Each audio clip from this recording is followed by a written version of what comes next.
ঠান্ডা মাথায় আজকে রাতের বেলা চিন্তা করবা আল্লাহ পাক তোমাকে কি জন্য দুনিয়ায় পাঠিয়েছেন।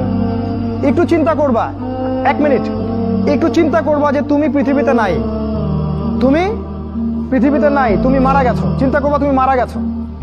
এরপর চিন্তা করবা তুমি যে মারা গেছো পৃথিবীর কারো কোনো সমস্যা হচ্ছে কিনা।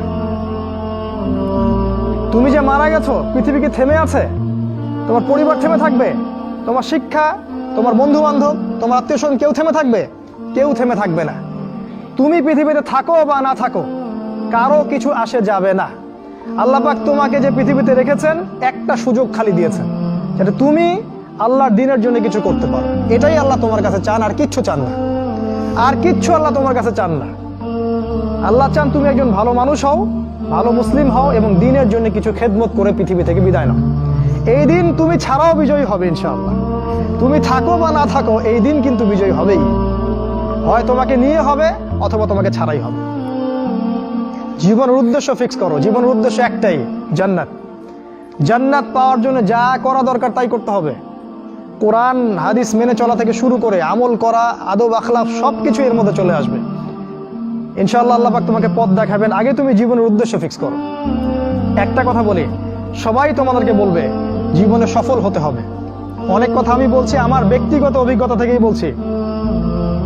আল্লাহ পাক আলহামদুলিল্লাহ ফার্স্ট সেকেন্ড ছাড়া রেজাল্ট আমাদের হতো না। যখন থেকে আমরা বুঝতে পেরেছি যে ট্র্যাকে আমরা যাচ্ছি সে ট্র্যাকটা ভুল, সেই ট্র্যাকটা ভুল, এই বুঝটা যখন থেকে আসছে আমাদের মধ্যে, আমরা চেষ্টা করছি অন্যদেরকে আমাদের শিক্ষা দিয়ে সচেতন করার জন্য।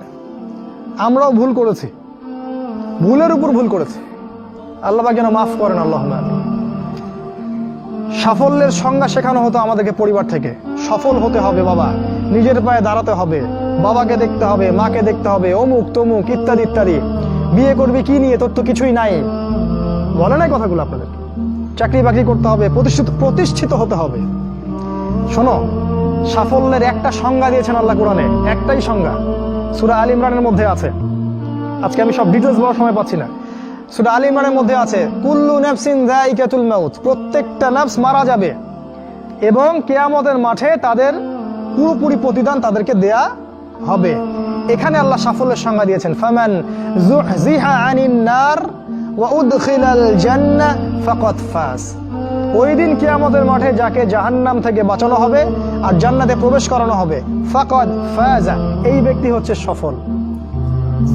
সাফল্যের সংজ্ঞা কোথায় পাইলেন? যদি আমরা জাহান্নাম থেকে বাঁচতে পারি প্রত্যেক ব্যক্তি এবং জান্নাতে যেতে পারি, সেই সফল। এছাড়া কেউই সফল না, এই পৃথিবীর কেউই সফল না, কেউ না। সে যত বড় রাষ্ট্রনেতা হোক, পণ্ডিত হোক, বিজ্ঞ হোক, পণ্ডিত কে হয় হোক, যার দাপটে সারা বিশ্ব কাঁপে, এও সফল না যদি না সে জান্নাতে যেতে পারে। কিন্তু একজন এই ভ্যান চালক, এক রিক্সা চালক, এক আমার ওই গরিব চাচা, ওই কৃষক, সে যদি হিসাব দিয়ে জান্নাতে যেতে পারে, সে সফল। তিনি সফল, তিনি আল্লাহর কাছে পছন্দের বান্দা। অতএব জীবনের উদ্দেশ্যটাকে ঠিক করে ফেলো।